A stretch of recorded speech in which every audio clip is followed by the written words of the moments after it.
Je vous propose de découvrir la vie d'un homme qui a marqué une institution majeure dans notre économie, la Banque centrale des États de l'Afrique de l'Ouest, plus communément appelée BCEAO.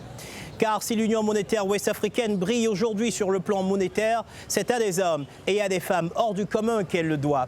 Parmi ces héros d'une nouvelle puissance se distingue un homme qui a laissé une trace considérable dans les institutions et l'économie de ces États de l'Afrique de l'Ouest, Abdoulaye Fadiga. Le gouverneur Abdoulaye Fadiga a façonné le destin de la Banque centrale et jeté les bases d'une nouvelle politique monétaire ouest-africaine. Il a su également insuffler un nouvel état d'esprit à une génération solidaire d'élites continentales. Abdoulaye Fadiga fut un grand bâtisseur et un grand nationaliste africain, un homme des temps modernes, un héros discret, mais une figure emblématique de l'Afrique en mouvement. Alors restez avec nous pour découvrir le fabuleux destin du premier gouverneur africain de la Banque centrale des États de l'Afrique de l'Ouest.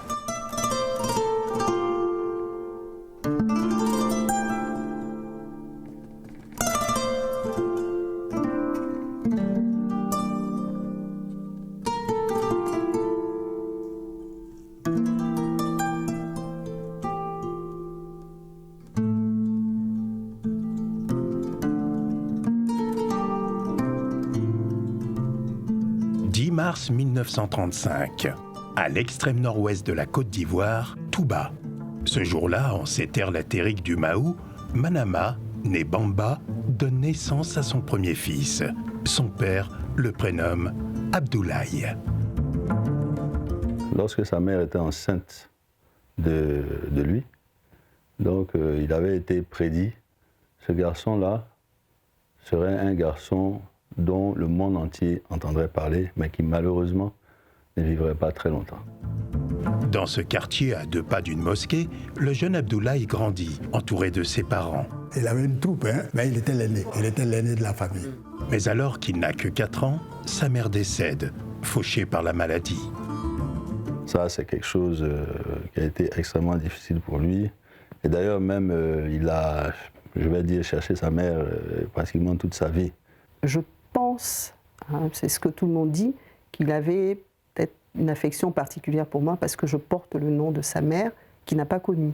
Son père Babadjan, lettré musulman très pratiquant, envoie son fils dès son plus jeune âge à l'école coranique. L'enseignement que reçoit le jeune talibé dans la madrasa de sa ville natale l'imprègne d'un islam apaisé, de tolérance. Abdoulaye Fadiga est éduqué dans le plus grand respect des traditions et dans la plus grande humilité. Il a fait l'école coranique, ce qui était une tradition dans notre famille depuis très très longtemps.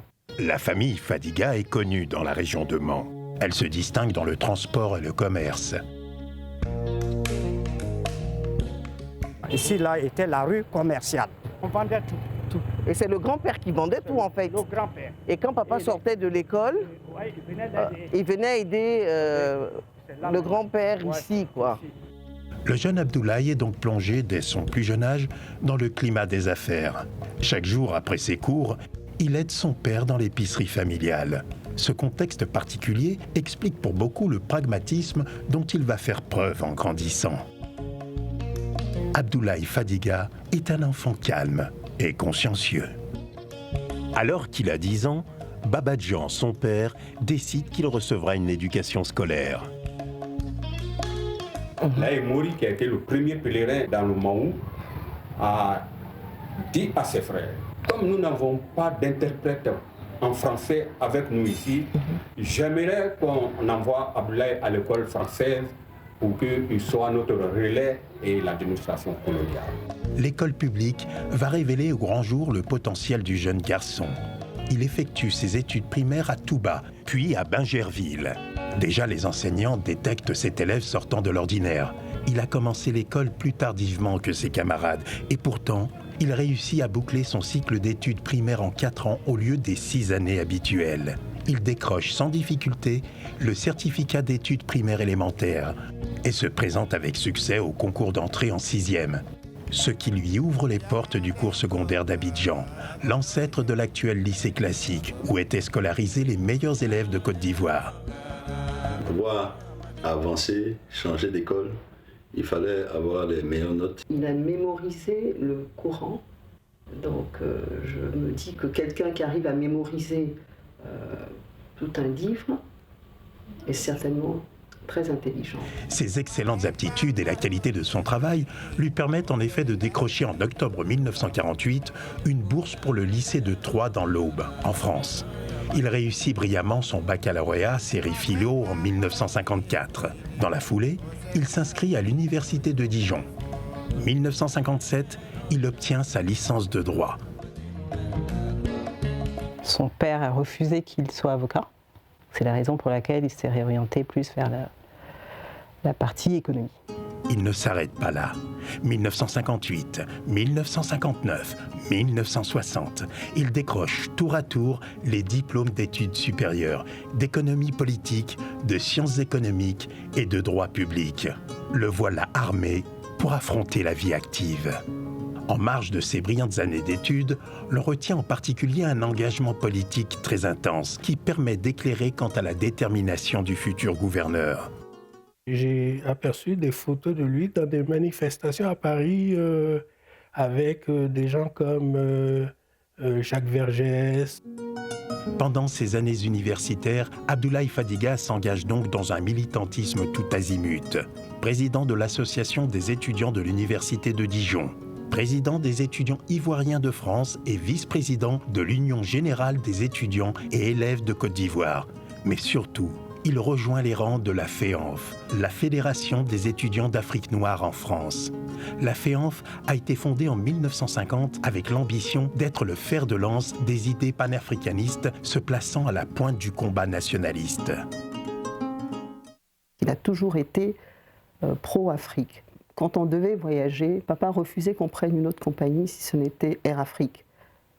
Et je lui disais toujours, mais Air Afrique, bon, il y a les retards, etc. Il me dit, non, c'est pas grave, c'est pas grave. Si on n'aide pas les compagnies africaines, mais à quoi ça sert? Il avait compris qu'on avait des valeurs sûres en Afrique et qu'il pouvait les utiliser. À la fin de ces années 50, si riche en engagement, Abdoulaye Fadiga va même séjourner en prison en Côte d'Ivoire du fait de ses positions idéologiques. Nous sommes retrouvés à la prison civile d'Abidjan. Et nous en sommes restés 6 mois. 6 mois, ils sont sortis de la prison que nous avons pris la photo comme vous voyez. Nous étions 14 étudiants recherchés, on en a arrêté 8 dans Aboulaye.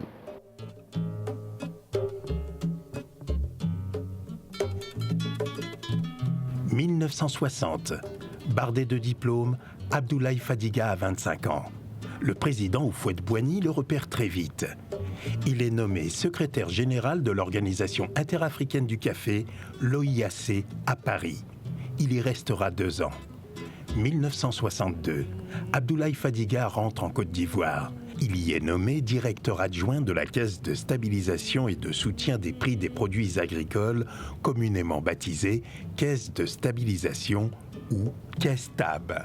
Quand il est rentré à la Caisse de stabilisation, c'était aussi le premier Africain ivoirien, on va dire, à diriger la Caisse de stabilisation. Fadiga Abdoulaye, je dirais homme d'État. J'ai bien dit homme d'État.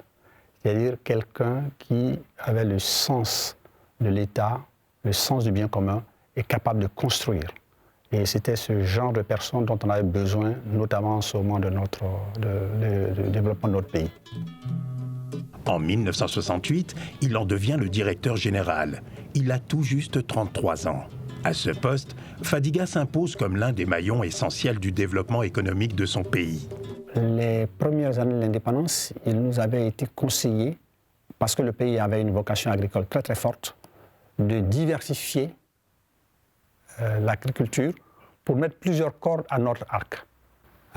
Parce qu'on s'était rendu compte, et ça c'est Fadiga qui passait son temps à me rappeler ça, au Ghana où ils avaient une monoculture du cacao très importante, chaque fois que le prix du cacao sur le marché de Londres, marché à terme de Londres, descendait en dessous d'un certain seuil, il y avait un coup d'État au Ghana. Donc, en Côte d'Ivoire, nous avons fait l'option de diversifier. Nous, à l'époque, c'était le café. C'était le 3e producteur mondial de café, après le Brésil et la Colombie. Donc, on a diversifié.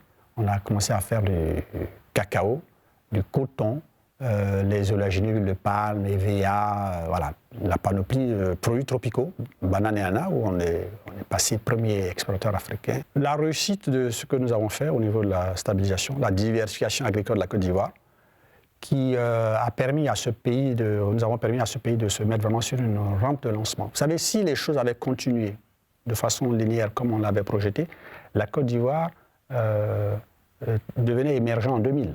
Il y fera ses armes de technocrate, efficace et humaniste, et se fera remarquer. Le président Oufoué, à son temps, l'avait repéré, depuis qu'il était étudiant. À l'époque, c'était le travail, c'était le pays, l'État, voilà. On était fiers de ce qu'on faisait et on envoyait les résultats. Le directeur de la Caisse ne pouvait pas parcourir 100 mètres, 200 mètres en Côte d'Ivoire sans voir les effets de l'action de la Caisse, qui n'était rien d'autre que la valorisation de l'effort de la grande masse des producteurs. Voilà, en fait, c'était ça. Nous ne faisions que valoriser le travail des producteurs. Donc c'était une responsabilité lourde et à la fois passionnante. De cette expérience, il acquiert des talents de négociateur qui vont lui être essentiels dans l'environnement multinational de la BCEAO.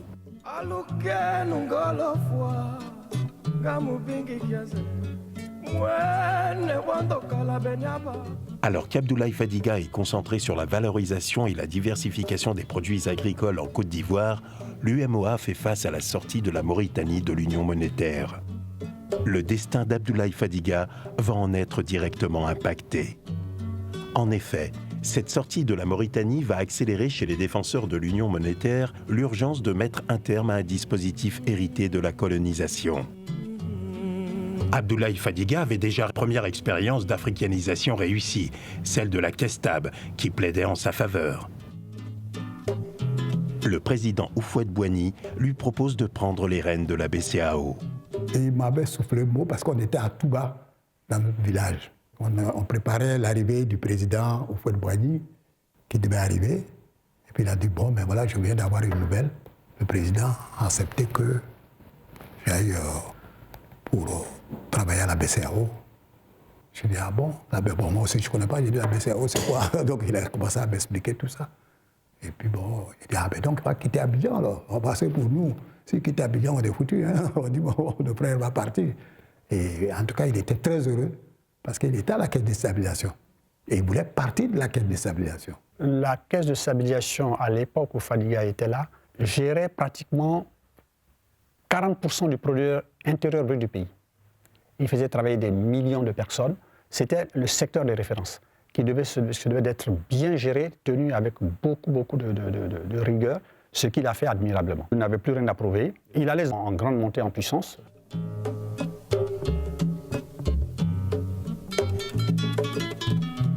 Les ministres des Finances des pays de l'UEMOA se réunissent en urgence. Il leur faut répondre plus vite que prévu aux aspirations des peuples. La Mauritanie décide de créer sa propre monnaie et de sortir de l'Union monétaire ouest-africaine. Moment difficile, mais c'est un événement important qu'il fallait traiter. Le 1er décembre 1972, le Conseil des ministres de l'Union se réunit, crée un comité de réforme des institutions de l'Union monétaire et donne la présidence à un homme remarquable, M. Thiemoko Marc Garango, par sa détermination de faire en sorte que plus jamais on ne se retrouve dans une situation comme celle que nous vivons, qu'un État de l'Union monétaire se retire parce que nous n'avons pas été capables de faire les adaptations nécessaires face aux aspirations des peuples.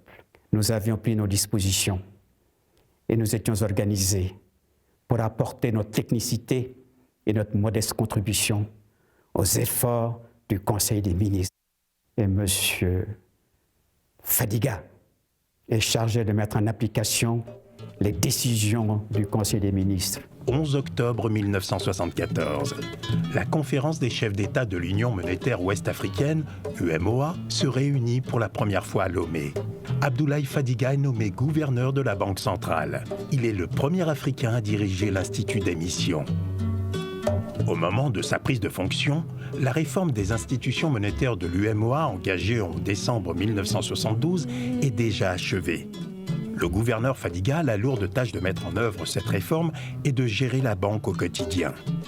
Et compte tenu de l'environnement multinational de la banque, il se doit d'être un médiateur assez subtil pour maintenir les équilibres dans les relations entre États. Le 10 février 1975, il prête serment. Et c'est moi qui vous parle, qui ai installé M. Abdoulaye Fadiga comme gouverneur. Donc la réforme que nous avions faite a été un succès indéniable. Pour rappel, la réforme de 1973 visait justement de réduire absolument le poids et la place de la France dans les nouvelles institutions monétaires. Abdoulaye Fadiga, arrivé à la BCEAO dans ce contexte, semble galvanisé. Il veut africaniser la banque sans dommage. Direction Paris, provisoirement. Il prend conscience très vite que les chefs de jeunes États viennent de lui confier leur souveraineté monétaire. Tout le monde sait qu'une monnaie est d'abord un phénomène politique, c'est-à-dire une volonté politique exprimée par les autorités les plus élevées dans un pays donné. Donc en l'occurrence, le chef de l'État. Une monnaie est un phénomène psychologique, ça veut dire une adhésion de la population à la monnaie. Mais une monnaie est aussi un phénomène économique. La valeur de la monnaie, donc le pouvoir d'achat de la population, est lié à deux facteurs importants. Les crédits qui sont faits par le système bancaire s'appuyant sur la banque centrale, donc il faut que ces crédits soient sains, qu'ils soient remboursés régulièrement. Deuxième contrepartie de la monnaie, la position créditrice qu'un pays a sur l'extérieur, c'est-à-dire l'argent qu'un pays possède sur l'extérieur. Et cet argent se matérialise uniquement par le volume des exportations. Plus le crédit est sain à l'intérieur, plus la valeur de la monnaie est solide et par conséquent le pouvoir d'achat réel des populations est garanti. Le jeune gouverneur ne décevra pas ses mandants. Et il allait démontrer tout son savoir-faire. Sa nomination constitue un véritable tournant dans l'histoire de la BCEAO.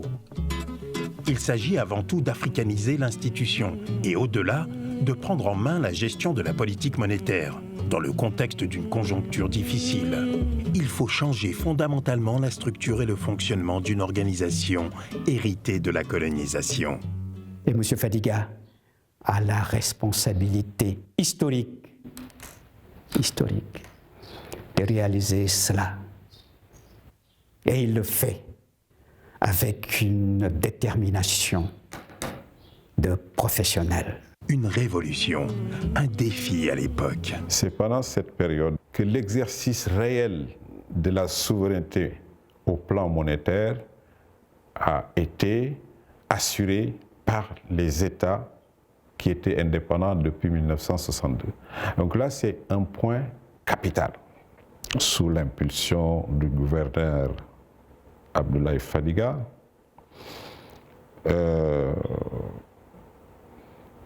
qui était un homme exceptionnel, qui avait une vision politique, qui s'était battu pour les indépendances africaines en tant qu'étudiant,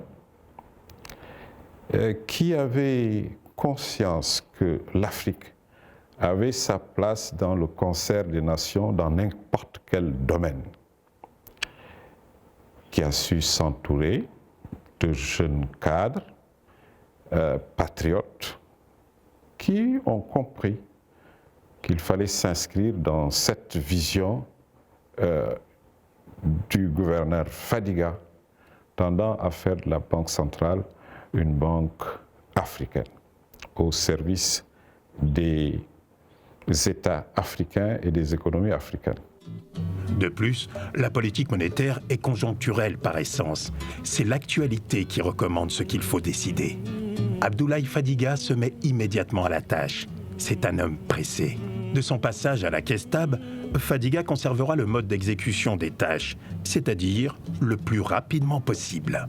Dès le 14 février 1975, soit 4 jours après son installation officielle, il commence l'africanisation du personnel. Le siège de la BCEAO est encore à Paris, rue du Colisée. Les cadres français sont nombreux. Le moment de les faire partir est venu.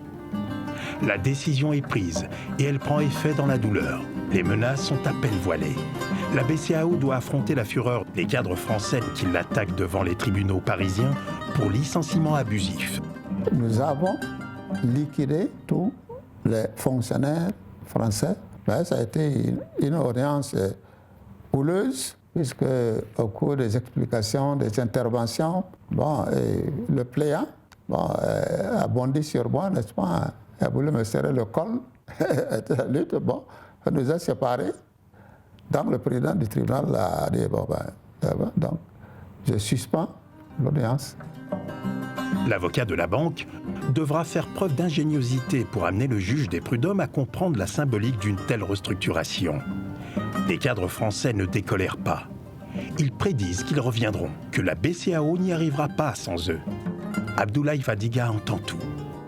Il disait que c'était pas facile.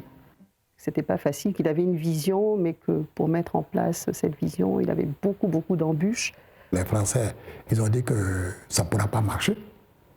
Carrément, il m'a dit ça. Il dit, tu as vu, Amara, qu'est-ce qui se passe? Il a dit, que je vais dans le mur, que ça ne va pas marcher, tout ça. J'ai dit, non. Il a dit, mais je ferai ce que je dois faire, mais nous allons réussir. Il traverse une période difficile, mais ne se laisse pas intimider. Sa sécurité est menacée, de même que celle de ses enfants. Une tentative d'enlèvement devant l'école est ébruitée. Un soir, à la sortie des écoles, on a failli enlever la fille du gouverneur Fadiga. Très heureusement, grâce à certaines vigilances, l'opération n'a pas pu être réalisée. Mon père a appelé ma grande cousine pour qu'elle me ramène à la maison. Elle m'a ramenée. À ma grande surprise, j'ai vu toutes les personnalités de la banque à la maison, en plus des policiers qui étaient là. Et c'est là que j'ai su que c'était pour moi que les gens étaient là parce qu'ils ont tenté de me kidnapper devant l'école. On avait des policiers qui nous accompagnaient à l'école. Donc il y avait des risques sur la vie et puis l'intégrité physique de ces enfants. Donc déjà, on a vécu ça de manière incidente, en fait. On a su déjà que c'était une situation déjà très tendue. Compte tenu de l'insécurité dans laquelle nous nous trouvions, le gouverneur et moi, nous avons été obligés de nous séparer de nos familles. On a renvoyé nos familles à Dakar. Moi, nous sommes restés seuls à Paris. Ce n'était pas du tout gai. Enfin, quand on est pionnier, il faut toujours laisser quelque part des plumes. Le gouverneur Fadiga demande alors la protection de son pays. Un garde du corps bien sélectionné venant d'Abidjan sera chargé de veiller sur sa sécurité. Monsieur Touali Samuel restera à ses côtés jusqu'au bout.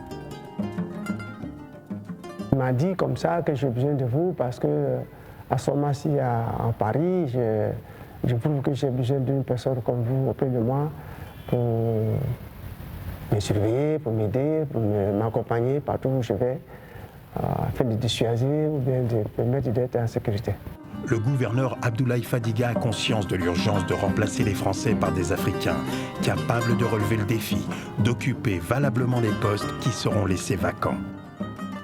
Malheureusement, au niveau du ciel, nous n'avions pas suffisamment de cadres.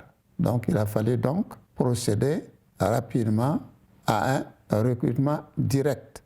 Il fallait africaniser la banque et il fallait l'africaniser non pas au rabais, mais avec des personnes qualifiées et qui à tout moment pouvaient sans complexe jouer le rôle qui leur était assigné. Il s'entoure de cadres compétents, nomme Daniel Kabou au poste de secrétaire général et Alassane Ouattara, conseiller spécial du gouverneur. Pour un jeune comme moi qui arrivait dans une si prestigieuse institution, avoir eu la chance de contribuer à tant d'étapes de la vie de la banque, qui est aujourd'hui notre fierté. Nous venions d'arriver à Paris, quelques jeunes Africains, n'étions pas nombreux, à peine 10 sur plus de 150 cadres. Le gouverneur Fadiga m'a demandé aussitôt, compte tenu des années que j'avais passées au Fonds monétaire international, d'être son conseiller spécial. Dans la foulée, le gouverneur Fadiga réorganise les services centraux en 7 directions centrales qui seront toutes dirigées à terme par des Africains ressortissants de l'Union. Les premiers parmi de nombreux pionniers, Mamadou Boubacar Ndiaye, Marcel Kodjo, Charles Konan Banny, Ousmane Noël Mbaye, Patrice Kwame. Avec cette promotion de jeunes cadres, s'achève l'africanisation des fonctions de direction du siège. C'en est fini de la mainmise des Français. Mais il y avait des sceptiques. Ils estimaient que la monnaie, et particulièrement la finance, étaient des aspects tellement importants de la vie économique que former des gens et reprendre en charge une banque centrale qui a été conduite depuis plusieurs années par des Européens, c'était un peu de l'utopie. D'autres cadres entrent également dans l'histoire de la BCEAO, à la tête des directions nationales.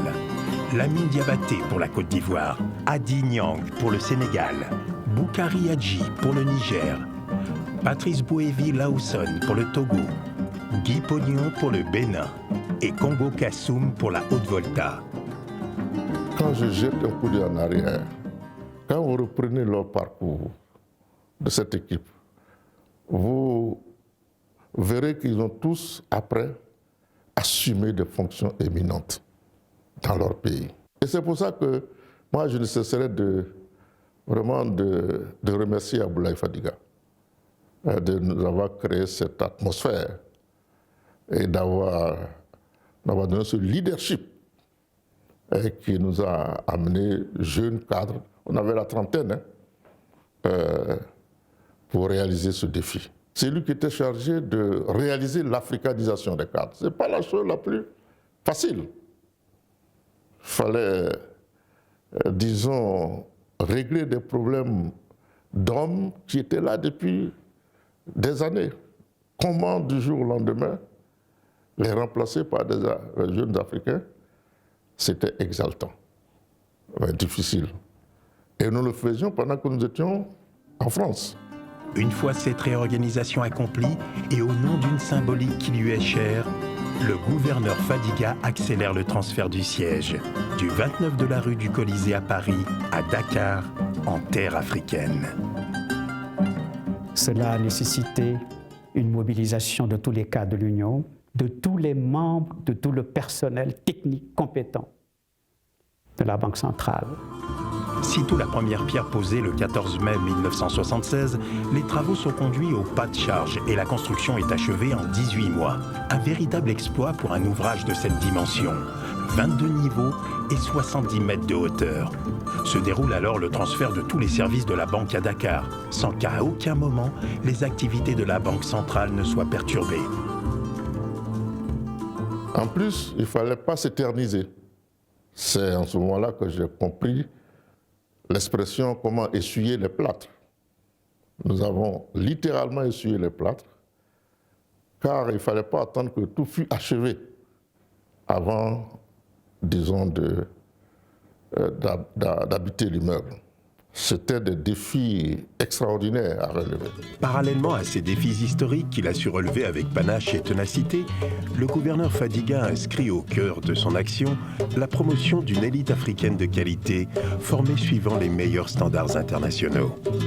Pour atteindre son objectif qualité et mettre à la disposition de la BCEAO le professionnalisme exigé, le gouverneur Fadiga décide de créer le Centre ouest africain de formation et d'études bancaires, le COFEB, qui ouvrira ses portes le 3 octobre 1977 à Dakar. Le gouverneur Fadiga a eu cette lumineuse idée de mettre l'accent sur la formation des cadres. Et c'est là que tous les jeunes cadres de la banque ont été formés. Beaucoup de jeunes gens aujourd'hui, enfin de jeunes, de personnes, de personnalités aujourd'hui qui occupent de hautes fonctions ont été formés au COFEB. Je prends l'exemple du président Yahi Boni, a été un produit du COFEB. Je trouve que si je devais dire quelle a été la plus grande contribution du gouverneur Fadiga, ça a été celle-là, sa vision. Dire qu'en quelques années, la banque devait être prise en main par les Africains, compétents, bien formés. «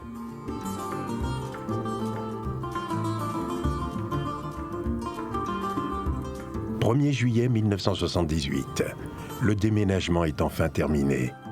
Transférer le siège de cette institution qui était à Paris depuis toujours d'ailleurs, à Dakar, nous l'avons fait en 2 mois. C'était pas facile. mais nous l'avons réussi. Dieu merci. Ce programme organisationnel et immobilier traduit un volontarisme engagé et une détermination inébranlable. Le gouverneur Fadiga nous avait dit ça. Faites en sorte que cette institution, ce bâtiment que nous allons construire à Dakar, soit capable de faire face aux besoins en personnel jusqu'aux années 2000. C'est ce que nous avons fait.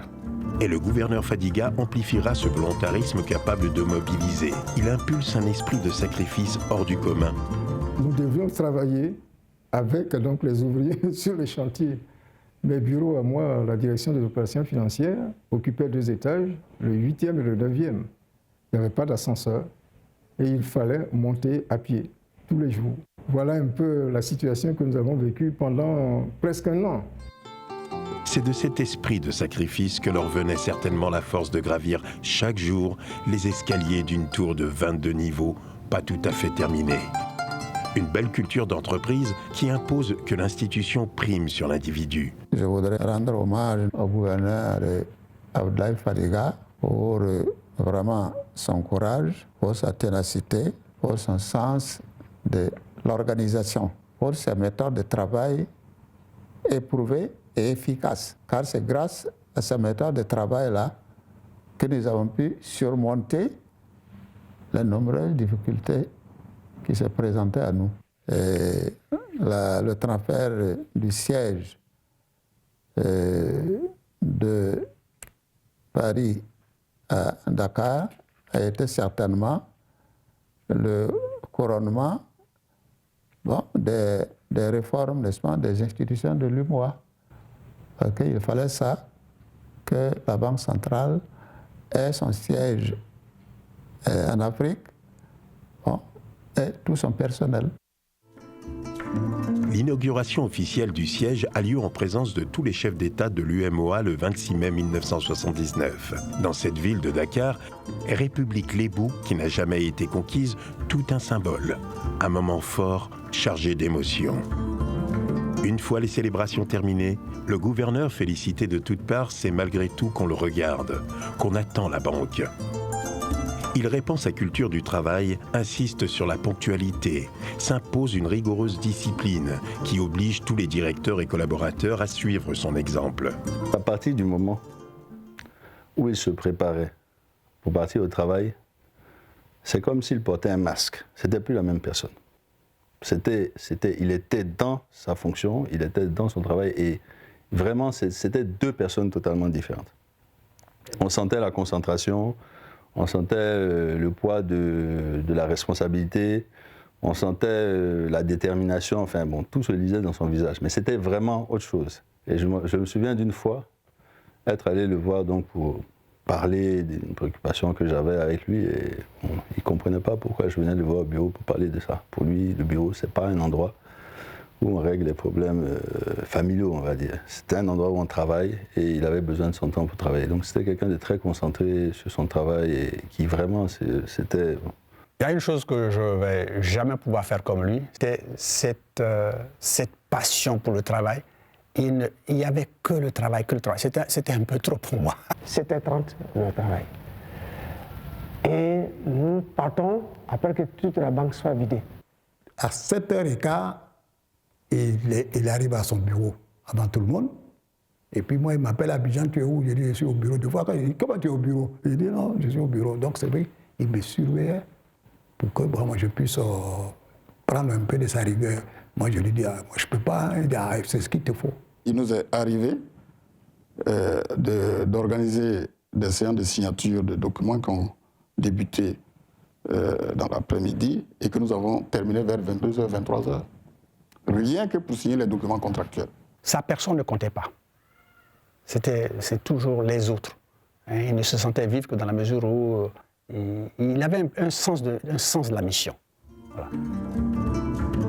Le gouverneur Fadiga saura insuffler à l'ensemble des agents de la BCEAO cette même abnégation, qui demeure à travers une quête d'excellence fortement ancrée, une institution imprégnée de son éthique, de ses valeurs personnelles et professionnelles, rigueur et humilité.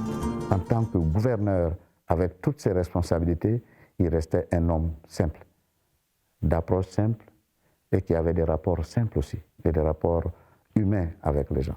Et nous étions sur le vol Air Burkina. J'étais peut-être jeune, mais un peu grisonnant à l'époque. Et monsieur le gouverneur Fadiga était en simple samba, habillé. Et nous sommes descendus tous les deux.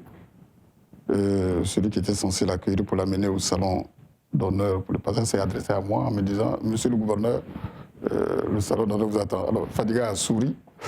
Et bien sûr, je n'ai pas voulu avancer. C'est lui-même qui m'a poussé « Non, allez-y ». C'est après que j'ai expliqué au monsieur que ça fait un peu une méprise et que le gouverneur, c'était bien l'autre. Bon, mais ça, c'était sa nature. Vous le croisiez et les gens étaient stupéfaits lorsqu'on disait que c'est ce monsieur, le gouverneur de la Banque centrale. Et puis on lui disait le billet de banque que vous avez en poche, regardez la signature, c'est sa signature. Et les gens étaient surpris. Le gouverneur Fadiga était un panafricaniste convaincu, le serviteur infatigable d'une union monétaire et d'une banque centrale qui ont eu besoin de son engagement pour s'imposer.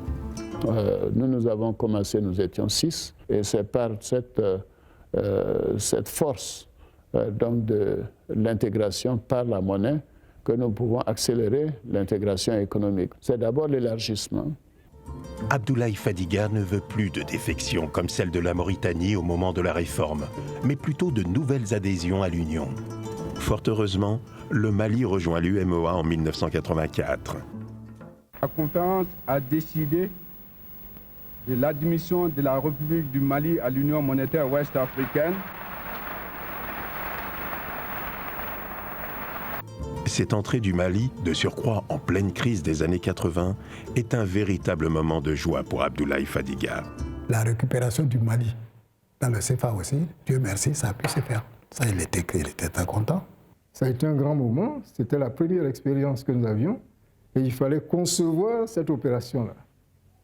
Notre équipe a conçu cette opération et l'a parfaitement réalisée. Ainsi, l'Union monétaire s'est agrandie et la BCEAO est en pleine mutation. Elle doit repenser ses règles d'intervention, faire face aux problèmes des pays du Sahel qui connaissent une sécheresse de grande ampleur. La chute des prix des matières premières n'est pas pour arranger les choses. De plus, la sollicitation excessive de la monnaie centrale pour financer les déficits publics a fini par montrer ses limites. Les réserves de change au compte d'opération, nous n'en avions plus. Nous avons un seul débiteur. Les pays, notamment la Côte d'Ivoire, avaient été frappés par la détérioration des termes de l'échange, une appréciation brutale de la monnaie, des déficits importants, aussi bien au plan de la balance des paiements qu'au plan du budget, et des problèmes de gouvernance. Plusieurs pays avaient des comptes débiteurs à la Banque centrale. Et la BCEAO est obligée de s'endetter auprès du Trésor français. Elle traverse une période difficile. La crise qui sévit dans le monde, de même que la crise bancaire qui frappe l'UMOA vers la fin des années 80, ne l'ont pas laissé indemne. Parce que les banques mal gérées avaient contribué à la détérioration du bilan de la banque. Donc il fallait reprendre en main la banque. Mais, au moment où il a le plus besoin de sa vitalité pour mener à bien une nouvelle politique de la monnaie et du crédit, Abdoulaye Fadiga doit affronter cette fois plus fort que lui, son destin. La maladie est venue perturber ses projets, lui impose un calendrier qu'il n'avait pas prévu. On avait l'habitude à midi de marcher sur la rue de Longchamp pour aller manger. Et donc là, un jour, je sors et je vois donc la voiture de mon père, que je connaissais bien, qui s'arrête sur le bas-côté d'en face. Et là, il descend et je comprends tout de suite que quelque chose se passe. Parce qu'il portait des habits dans lesquels il flottait totalement. Et ça s'est passé en pleine rue. J'étais avec mes amis. Il est descendu, je l'ai regardé. Il avait les yeux jaunes, extrêmement jaunes. C'était quelque chose de très choquant pour un enfant. Et donc j'ai compris qu'il y avait quelque chose qui n'allait pas. On l'a vu arriver.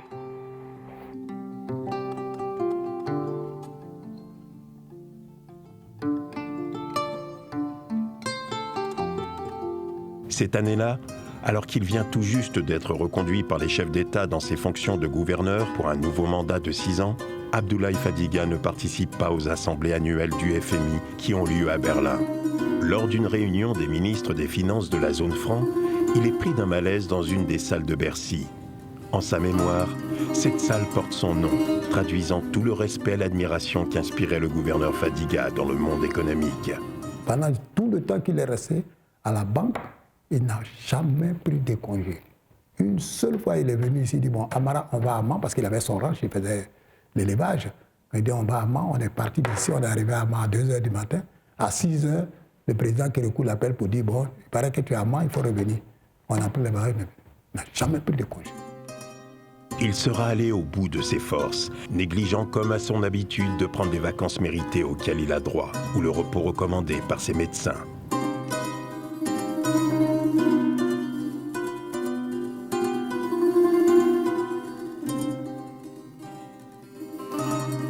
En pleine morosité des années 80, au plus fort de la crise de la dette, la BCEAO perd sa boussole.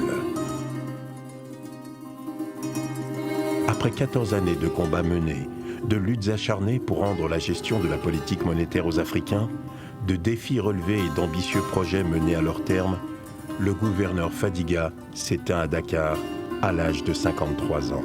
Nous sommes le 11 octobre 1988 et, telle une onde de choc, la nouvelle de son décès se répand.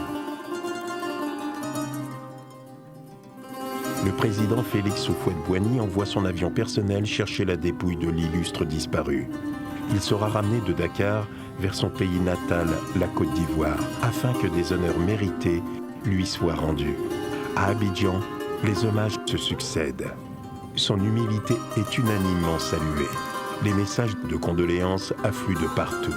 C'est peut-être à ce moment-là que beaucoup, y compris au sein de sa propre famille, mesurent enfin la dimension de l'homme dont le décès sonne plus fort que l'existence si discrète qu'il aura menée.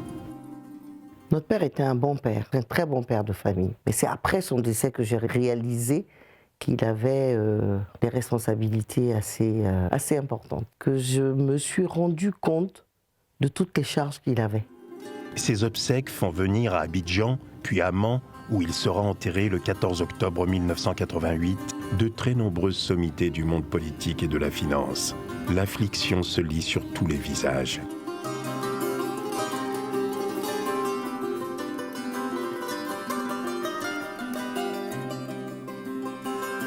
Homme intègre, banquier émérite, ambitieux pour l'Afrique, rigoureux et dévoué, Abdoulaye Fadiga était un gouverneur profondément attaché à l'intégration économique et monétaire des pays de l'UEMOA et à la défense de la monnaie centrale. Il souhaitait promouvoir une élite africaine de qualité. J'ai eu la chance d'assister à Dakar à une réunion qui tenait avec des partenaires qui étaient venus faire un genre de revue des activités de la banque. Et le chef de cette mission, qui appartient à une institution internationale, au cours de la revue, malencontreusement a dit « Écoutez, monsieur le gouverneur, je crois que tout va bien, mais il y a certains aspects pour lesquels nous pensons qu'il vous faut des experts. » La première réaction de Fadiga, c'est de lui répondre en disant « Je suis désolé, ici, il n'y a pas d'experts qui viennent de l'extérieur. Les experts, c'est nous. Dans votre système, vous pouvez être expert, mais ici, c'est nous les experts. C'est nous qui devons vous dire ce qui se passe chez nous et comment on le fait.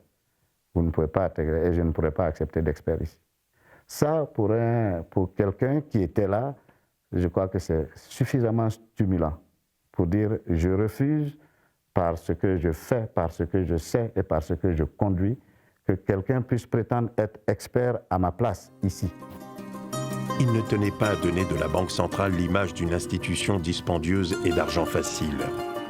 En famille, il en était de même. Donc ça rejoint un peu sa vision des choses. Pour lui, l'argent ne vaut que pour ce qu'on en fait. C'est bien d'avoir de l'argent, mais pas pour soi-même. C'est bien d'avoir de l'argent pour aider les autres. Voilà. Et concernant l'argent, il nous a fait très vite comprendre qu'il fallait d'abord compter sur soi-même et pas sur un héritage ou quoi que ce soit. Un homme se fait lui-même. Un homme, la meilleure des choses qu'on puisse vous donner, c'est l'éducation. On ne vous laisse pas d'argent. Je me rappelle d'ailleurs d'une anecdote où une année il nous a appelé, mon grand frère et moi, en disant bon, écoutez, je vais vous expliquer quelque chose. Je n'ai pas d'argent, je n'ai pas d'héritage, donc vous ferez mieux de prendre vos études au sérieux parce que je ne vous laisserai absolument rien. On est sorti de là, moi j'étais très jeune, je suis sorti de là un peu perturbé. Je demandais à mon frère, je dis mais qu'est-ce qu'il raconte tout? mon frère qui me dit, mais tu sais, il est un peu bizarre, hein, ton père, donc il vaut mieux prendre tes études au sérieux et tout ça. Et donc finalement, on est resté comme ça. Au point où, c'est quelqu'un de très psychologue aussi, au point où finalement, quand il est décédé, qu'on nous a appelé pour dire d'aller voir un notaire, ma première réaction, c'était de dire pourquoi faire. La banque africaine, telle que vue par le gouverneur Fadiga, est autant une expérience individuelle que collective. La BCEAO m'a beaucoup apporté. Je pense que c'est là la réalité. Je le dois au gouverneur Fadiga, qui a été véritablement un grand bâtisseur, une personnalité qui avait une vision, pas seulement pour la banque, mais pour l'Afrique, pour les Africains. Il la voulait sobre, admirée, respectée. S'il y a quelque chose que j'ai le plus admiré chez le gouverneur Fadiga, c'est sa détermination. Parce que je crois qu'il avait ce don de vous amener à croire à ce que vous faites et à parvenir aux résultats que vous souhaitez. Je crois que cette détermination, il l'a inculquée à chacun de ses collaborateurs et c'est ce qui a permis à la banque justement de maintenir son efficacité jusqu'ici. C'est la confiance qu'il a donnée aux uns et aux autres. Cette confiance, c'est de dire vous pouvez. Vous n'êtes pas moins que les autres. Vous pouvez et vous pouvez même aller plus loin. Vous pouvez jouer votre rôle dans le concert des nations en ce qui concerne la partie qui vous occupe, c'est-à-dire sur les questions monétaires et financières. Fadiga a fait de telle sorte que quand vous servez la banque avec loyauté et avec sincérité, vous apprenez beaucoup de choses. Et vous n'avez plus ce complexe que quelqu'un d'ordinaire peut éprouver parce qu'il n'a pas confiance en lui. Ça a été déterminant, surtout pour les jeunes cadres comme nous qui venions de rentrer dans la banque après une formation. Nous étions très admiratifs de nos prédécesseurs. Nous voyions les valeurs qu'ils cultivaient et nous voyions aussi leur détermination à réussir. Toutes ces valeurs ont été efficacement perpétuées. Pour moi, il est parti trop tôt et jusqu'à présent, il est de ceux que j'ai du mal à accepter qu'il ne soit plus avec nous. Et je crois que son esprit est toujours là. L'esprit est installé à la Banque centrale. Pourvu que cela continue, pourvu qu'il n'y ait pas des aventuriers qui vont vouloir venir réécrire l'histoire, il faut maintenir l'esprit. L'esprit de solidarité, l'esprit de cohésion. Maintenant, vous savez, hein, rien n'est jamais acquis, définitivement. À la BCEAO, l'institution prime toujours sur l'individu et l'Union monétaire cultive toujours les valeurs de solidarité qui ont motivé sa création et qui, jusqu'ici, en garantissent la solidité. Cette histoire fait partie des meilleurs moments que les Africains peuvent présenter au monde. En plus, cette histoire concerne un domaine qui, pendant longtemps, est apparu comme ésotérique, pour laquelle les Africains, a priori, étaient perçus comme étant incapables de la mener à bon port. Moi qui ai mené ce projet jusqu'au bout, à chaque inauguration, c'était bien sûr un plaisir d'être arrivé au bout, mais j'avais toujours un pincement de cœur en me rappelant le premier patron qui avait lancé ce projet et qui n'était pas là pour l'inaugurer. Le jour où il m'a reçu, le premier jour, il m'a dit des choses qui me résonnent encore dans le tympan. Et ça a été mon fil conducteur, ça a été ma ligne de conduite pendant toutes ces années. Parce que j'ai toujours voulu à titre personnel que là où il est, qu'il ne soit jamais dessus de moi. Je dois dire que même ses proches collaborateurs qui ont dirigé la banque après lui, après sa disparition, se sont beaucoup inspirés de la vision qu'il avait de la banque. Ils y ont apporté quelque chose. Et pour ma part, d'une façon générale, la banque, que ce soit avec moi ou peut-être après moi, se ressentira toujours d'un certain nombre de valeurs et d'orientations qui ont été tracées par le gouverneur Fadiga. Abdoulaye Fadiga laisse un héritage considérable à la Banque centrale des États de l'Afrique de l'Ouest, une trace indélébile dans l'histoire ouest-africaine. C'est la fin de cette émission. Nous espérons qu'elle vous aura permis de découvrir qui était Abdoulaye Fadiga, ce banquier émérite, gestionnaire compétent, rigoureux et dévoué, qui avait placé la simplicité et les relations humaines au premier plan. Abdoulaye Fadiga était et restera toujours un modèle.